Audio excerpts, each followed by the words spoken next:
Dan Hunter here with another Photoshop tutorial. This time we're going to be looking at the pen tool. Now the pen tool is a vector drawing tool. It enables you to draw vector shapes or vector paths. I'm just going to look at using the tool itself with a little help from this image called drawing with the pen tool.png. What I'm going to do is I'm going to trace each one of these shapes and show you how it's done with the pen tool. Right, first things first, to make things a little bit easier for you at home, I'm going to reduce the opacity of this layer just to make it a bit more transparent so you can actually see the paths I'm drawing. Then I'm going to select the actual pen tool. There it is. It's one of these tools with lots of different options. We'll have a look at those in later tutorials. Right, so to begin, the easiest way to use the pen tool to create a path or a shape is to just click at each point. So I'm going to make this arrow shape. I'm going to start here and click at the start, drop a point, click again, click again, click again, click again, click again, click again. And you can see I've traced the arrow. Now, if I wanted to complete the selection, I could begin at the very start, and you can see the pen tool ends up with a little circle. That says that you're completing a pathway. Hey presto, we've got one big path. Now there are other tools you can use down here.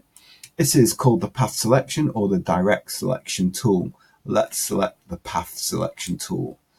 That enables you to pick up and move your path. There you go. I'll put that back.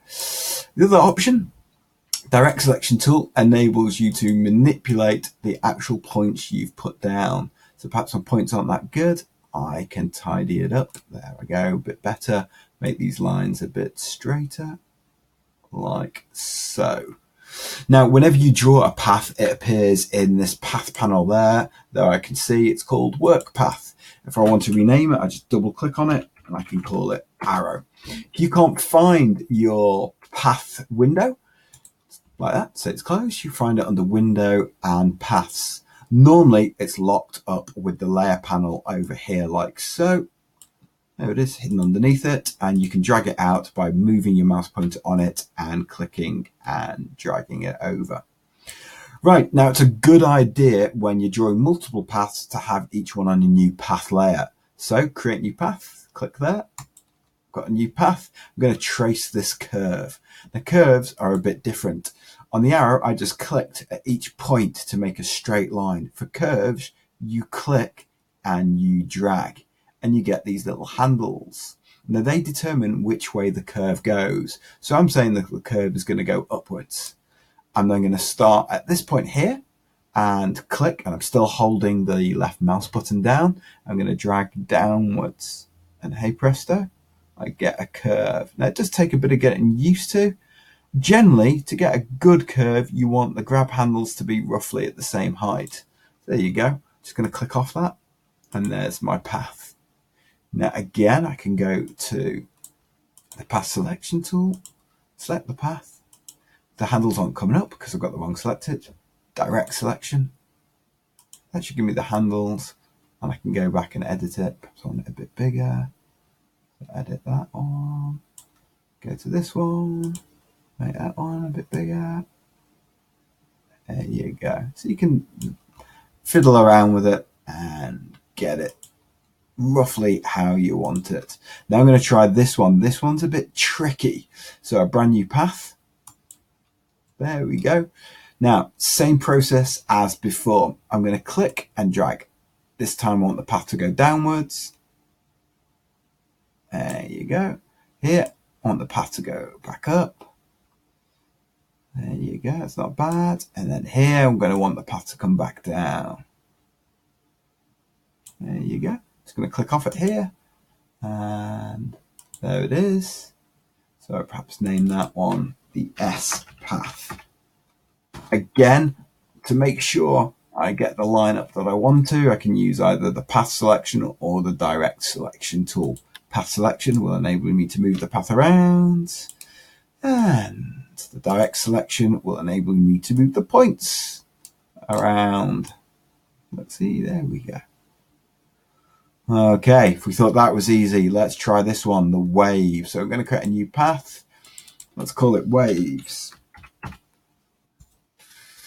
So start off at the point. Which way do I want to drag it? Downwards. Excellent. Here we go. Which one do I want to go? Upwards.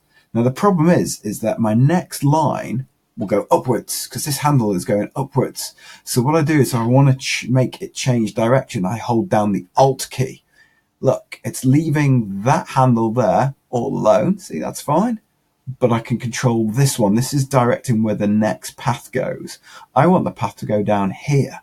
I'm going to kind of not get it exact just to show you what I mean. Move it down to there. Let go of the mouse button before you let go of Alt. Click and drag. There you go. So Alt again, drag it down. Click and drag. Alt key. Let go of the mouse button. Try it again. Click, drag. Oh, messed up. Drag it that way. Click and drag. And I now have waves. So the Alt key enables you to change direction. If you don't hold the Alt key down, let's try it up here. Oh, let's just undo that. Backspace if you get a line that you don't want. Let's try a new path. Click and drag. Click and drag.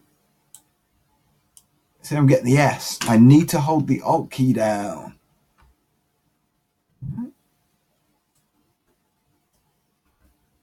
See? Alt key. There, and there's my new path. Okay. So give that one a go. Here ends the simple path lesson.